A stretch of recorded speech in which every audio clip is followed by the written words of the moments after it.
A jump start on filing their taxes in just a matter of weeks. The IRS has announced they will start accepting 2023 returns on January 29th. Amanda Callahan is getting answers on how federal funding from the Inflation Reduction Act is playing a role in changes during this year's tax season. The new legislation has provided some incredible relief in that area. The Internal Revenue Service announced this week the 2023 tax season will officially begin on January 29th. But if you're someone who maybe needs some extra time, Massachusetts residents have until April 17th to file. That's 2 additional days due to the Patriots' Day holiday. Being able to file earlier is due in part to tens of billions of dollars the IRS received from the Inflation Reduction Act to improve its processing and customer service.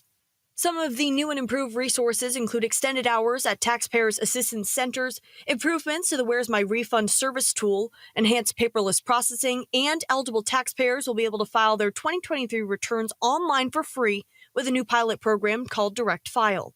The backlog in terms of correspondence that's being submitted and getting responses back from the IRS has certainly turned around. Western Mass News is getting answers from certified public accountant Jim Garino, who tells us typically taxpayers receive refunds which are issued about 3 weeks after the IRS accepts your return. But there will be some changes specifically for Bay State residents this tax season. The first thing that really popped up on everyone's radar was the mass millionaires tax for our individuals in Massachusetts who have reportable taxable income in 2023 of over $1 million. There'll be an additional 4% tax on those individuals for taxable income exceeding $1 million. Aside from the millionaire's tax, which passed last November, Garino says renter's deduction increased from $3,000 to $4,000. The short-term capital gains rate is down from 12% to 8.5%. And the child family tax credit expanded.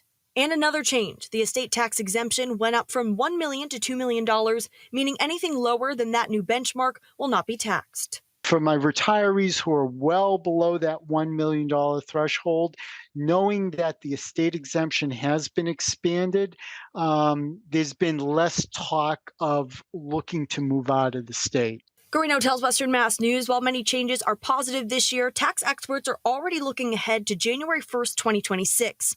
That's when the Tax Cuts and Jobs Act that took effect in 2018 to simplify the taxing process for Americans will come to an end. We'll be looking at higher tax rates, more compressed tax brackets, and then going back to the estate exemption. Amanda Callahan, Western Mass News.